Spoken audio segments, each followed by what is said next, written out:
Welcome to Pro Basketball Today. Today's date, November 10th, episode 3 of Pro Basketball Today. And let's get started with our starting lineup. With De'Aaron Fox, the point guard of the San Antonio Spurs, made his season debut over the weekend in a 126-119 win over the New Orleans Pelicans. His stat line, pretty good for an opening night. 31 minutes, 9 of 14 from the floor, 24 points, 3 rebounds, and 3 assists. And what's of note of this is, when I looked at San Antonio this year, I thought that they were a playoff team. But I have to be honest, I was concerned about how they were going to inner work all these guards. You look at San Antonio, they have 4 really high caliber guards. You start with obviously De'Aaron Fox. You can look at Devin Vassell, who's had a really good career. You can look at Stephon Castle. And then you can look at Dylan Harper, the first-round draft pick out of Rutgers. So you're kind of looking around and you're saying, well, how are you going to distribute the minutes and who starts, who comes off the bench? Now, Dylan Harper has been coming off the bench, but what is of note is in the starting lineup, they started Castle, Vassell, and Fox. So they went 3-guard lineup. You could play a little bit of Castle as a point 3 if you want to.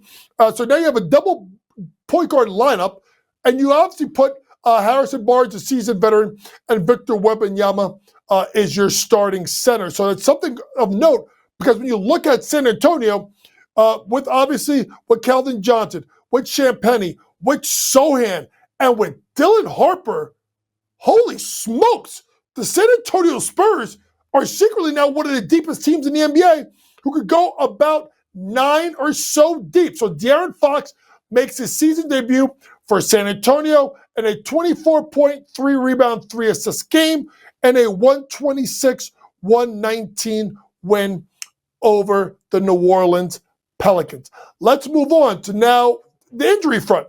Let's start with Jalen Green. Jalen Green, who was a centerpiece trade going from Houston to Phoenix, re-aggravated his hamstring strain as now is out 4 to 6 weeks. This is according to Evan Sidery. And if you really look at a Phoenix team that is sitting at 5-5 right now, and right now in 9th place in the Western Conference with 2 straight wins. So when you look at the fact that they've only just gotten Jalen Green to play 2 games, 15.5 points per game in the first 2 games, you gotta also look at the fact that they're also missing Dylan Brooks, who's missed time. He's only played in 4 games so far to start the year. So what has been good? D-Book is nice. D-Book is getting you at 29 points, 7 assists, 4.7 rebounds per game. Grayson Allen's upped his total up to 16.3.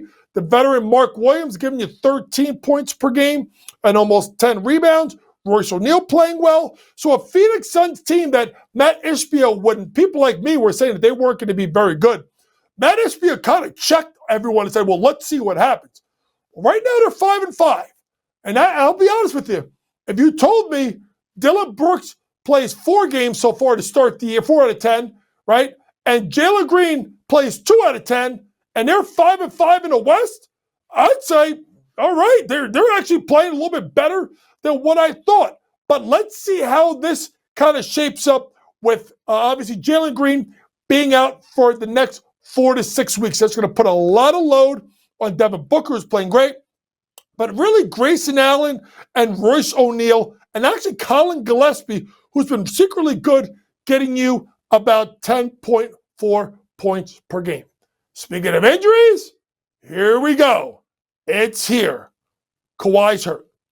And after all the injuries and all of the load management and rest management and all this stuff, Kawhi Leonard is now out with an ankle injury. Now, he's going to miss only a few games, so that's not anything that's really overly concerning yet.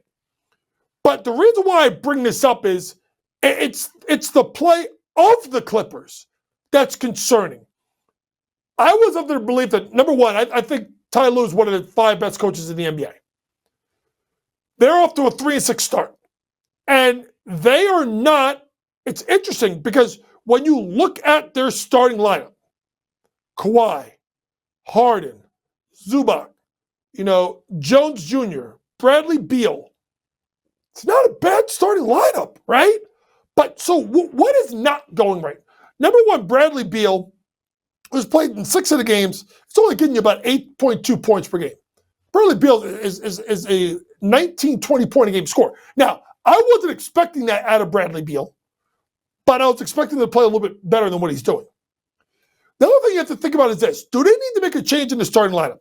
I have long believed that John Collins is a huge enigma, but I think John Collins showed that he was going to be a big-time scorer in Utah last year. Now, I know it's Utah.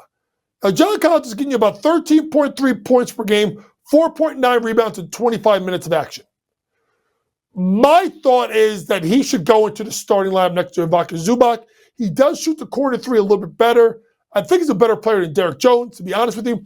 Bring Derek Jones off the bench and see if we can get this team going. It's just not a good look for a Clippers team that's 3-6 with veterans on that roster. And let's be honest, if the Clippers don't make the playoffs, I think you're blowing it up. Steve Ballmer got by with the new arena last year, right? This is year 2. They want to be competitive. If the Clippers don't make the playoffs, expect big changes to be made to come out of LA. Stay tuned. Speaking of injuries, I'll give you another one. And it's Cam Thomas. Cam Thomas was diagnosed with a left hamstring strain. Injury occurred in the first quarter of Wednesday's game at Indiana. Funny thing, that's the only game that the Nets have won all season. I watched them last night versus the Knicks get absolutely torched.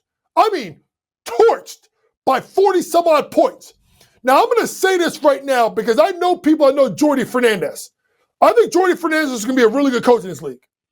But can someone tell me what Sean Marks has on Josiah? What does he have? This guy literally has torpedoed this program. You go look at just the football teams in New York. And in the last year, the Giants and the Jets, obviously today, Brian Dable gets let go. They fire people all the time. The Mets cleared out their whole staff of coaches. So, in New York, if you're not getting it done, you got to make changes. They drafted all these kids. 3 of them are in the G League right now. For a team that's got 1 win. So Cam Thomas, literally, besides Michael Porter Jr., the only guy that's worth a you-know-what, in my opinion, in regards to putting the ball in the net, is out 3 to 4 weeks. But you know what, people? I told you the Nets were going under their win total. They're right on cue because they are terrible. Let's end the starting 5 with Ja. Folks, it's time. It's time. Ja Morant, through 10 games, remember suspended 1 game last week, it's getting you 19.2 points per game, 8 assists. You think good stats, right? But 36% from the floor and 15% from 3. And he's already had a run-in with the coach. At some point, I thought that Ja has to grow up. But I don't know anyone in Memphis that Ja truly respects. So if he isn't going to respect authority, and he's not going to do the right thing by the franchise, and he's not going to play well, then my point is, what are we doing here? Folks, it's come to the end of the road. And I'm not talking boys to men. They got to look for a way to move on Ja and try and recoup something. He will be in demand, but it's not working in Memphis. He's got to go. Trade deadline latest this summer. Coming up next, we'll get into our future focus. We'll look at the Detroit basketball playing great basketball. We'll talk a little bit more about the Clippers, who seem to be struggling. The Warriors and Dallas also struggling. We'll be back after this commercial break on NBA or Pro Basketball Today.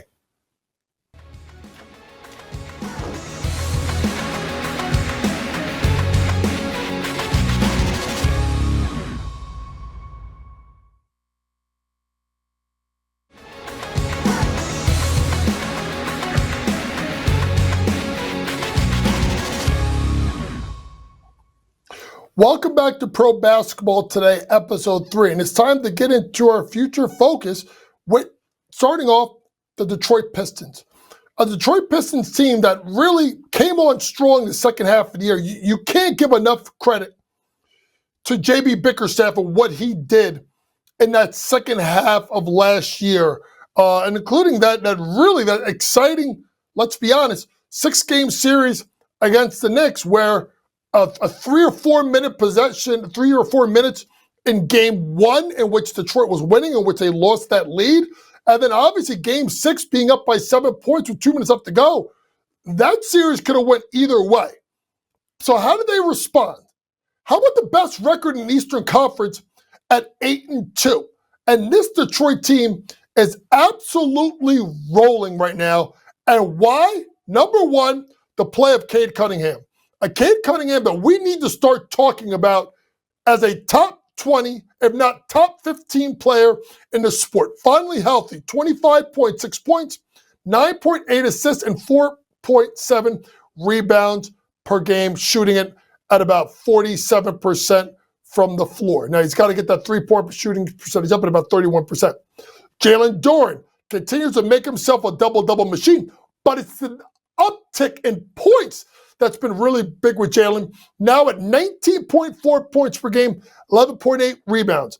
Asor Thompson, 13.8, 5.6, 3.4. Seasoned veteran Tobias Harris, who's missed some time, should be back tonight's game for Detroit, getting you about 13.5. And then Duncan Robinson, you got to remember, with Malik Beasley not back, they brought in Duncan Robinson as a free agent, giving you 11.2 points per game. So this team has played well. They have Isaiah Stewart, they have Ron Holland, they have Karis LeVert, they got Javonte Green. So this team's really playing good basketball. Now the question becomes, are they for real? I told everybody Detroit was making the playoffs. I think they're a top 6 team in the East.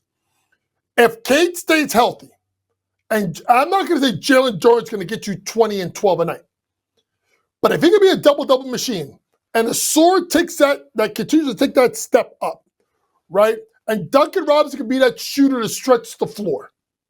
And Stewart and LeVert and some of these veteran guys off the bench. Detroit's going to be a top 6 team in the East. And they're going to be extremely dangerous. And it may be fun to watching that Central Division between Detroit and Cleveland. Kind of makes you think back to the old early 2000s with LeBron and obviously the Chauncey Billups-led Detroit team. But Detroit basketball is back, and that's good. That's really good for the NBA. Let's spend the rest of the time in the future focus talking about teams that are not playing well. Let's go back to the Clippers, because the Clippers folks are all in. They're all in. They don't have the wiggle room to start moving around guys or have people that are commodities that people are going to want. They are 3-6 on a 4-game losing streak, and they got to get better. And now that Kawhi is out for the next couple of games, it's going to really lean on a couple of people. Number one, James Harden. Yes, he's getting you 22 points per game, right? So James Harden is doing what James Harden does, right? But he's got to shoot and hopefully try to give him near 40% from 3. Assists per game are 9.1, so he's giving you what he's giving you. Guys, it's Beal. It's Bradley Beal. And I thought Bradley Beal going to the Clippers and not being the number 1 or number 2 option, being a 3 or a 4 option was going to be something that I thought was going to be really good for the Clippers. The problem with Bradley Beal is he's only playing 20 minutes a game. He's getting you 8 points per game and shooting at 37.5%. So either Ty's got to play him more or he's got to play better. Or honestly, probably both. I can't stress this enough. They have to win this year. And when I mean win, I mean they got to get to the playoffs and they got to get to round 2 and make some noise. Because if they don't, it's going to be trouble. Speaking of trouble, one team that I was not high on was Golden State. And Golden State got themselves off to a fantastic start including that big win opening night. And everybody was like, here come the Warriors. The Warriors are now at 6-5. I think they lost either 3 out of 4 or 4 out of 5. And there was an interesting quote that Steve Kerr kind of made that said, adapt or die. They have to adapt and conform to what is the modern day NBA, which is a little bit more space, better overall shooting, and team play. Steph's giving you 26 points a game. Not a problem. I know he missed a couple of games. Jimmy's getting you 19 a game. Not a problem. Kuminga's starting, thank God, 15.1. But it's some of the other guys. Podziemski's been up and down. Moody, we keep waiting for him to take the next step. Will Richard, the rookie out of Florida, actually played really good ball. Draymond, not really bringing it. Bad Buddy, more like really bad Buddy. Post, Al Horford giving you 5.6 points per game. Adapt or die. Adapt or die. And that is the motto of this new NBA, that they have to play better basketball. I trust Steve Kerr. I trust Jimmy. I trust Steph. I actually trust Kuminga. Do I trust the rest of them? That's the issue.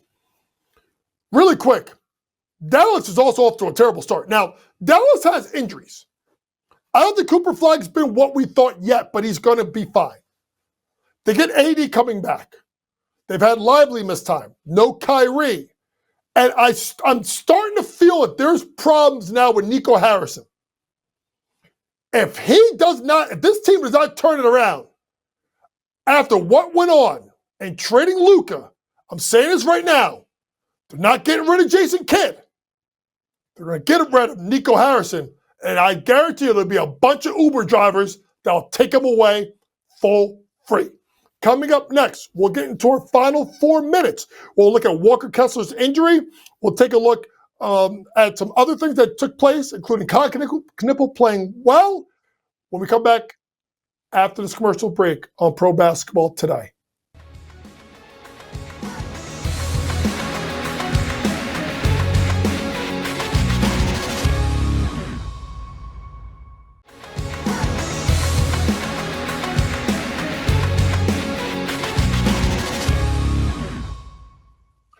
Welcome back to Pro Basketball Today, and it's time to get into the fastest 4 minutes in basketball talk, and that's the Final Four. Leading off with Walker Kessler out for the season. Walker Kessler, the starting center for the Utah Jazz, underwent season-ending left shoulder surgery to repair a torn labrum, according to Shams Charania, and is going to miss the entire season. Walker Kessler's always been someone that's been brought up in regards to trade rumors.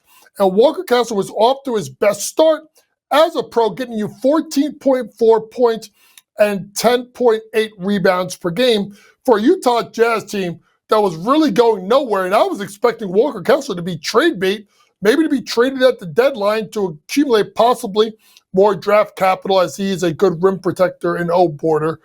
But now, with him out for the year, it now turned to Lauri Markkanen, who has been absolutely fantastic, scoring about 29 points per game, to see if he gets moved.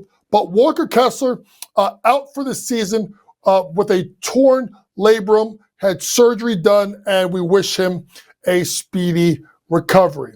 Let's talk about a player that's playing and playing well so far, and that's Kade Cunningham. Kade Cunningham that is scoring about 16.4 points per game, 6 rebounds per game, and 2.3 assists, shooting at about 44% from the floor and 41% from three. Here is what is of note. You have to realize that LaMelo Ball has missed time. Brandon Miller has only played 2 games and was only getting you 14.5 points per game. When they drafted Kade Cunningham, I looked at him and Brandon Miller as guys that you put on the perimeter and allowed LaMelo to kind of drive and kind of kick and find the ball with space. What I underestimated, and I think a lot of us underestimated, is particularly the rebounding. Kade Cunningham is a lot more athletic than you think. He's very smooth with his jump shot, and after shooting 41% from three is outstanding. But he can mix it up a little bit. And I give a lot of that credit to John Shire and the environment that he has created at Duke with the ability to fight and want to defend. So Kade Cunningham off to a good start for the Charlotte Hornets, getting you at about 16.4 points per game. I always can tell you when I'm wrong about things. I'm a coach, and there's times as a coach you take your scouting report and you throw it in the trash. My prediction that the Indiana Pacers are going to make the playoffs, you may want to throw it in the trash right now. They're off to a terrible start. They're 1-9. They're on a 4-game losing streak. Oh, and by the way, they gave the Nets, that team, the Nets, who lost Cam Thomas in the first quarter of the game, their only win of the year.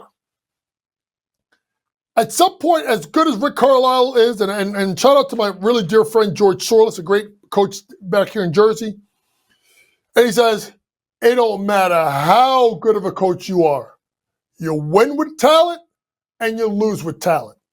Tyrese Halliburton is a top 10 player in this sport. He's showing it with him being absent. Yes, Siakam's been outstanding. Obi Toppin's been hurt.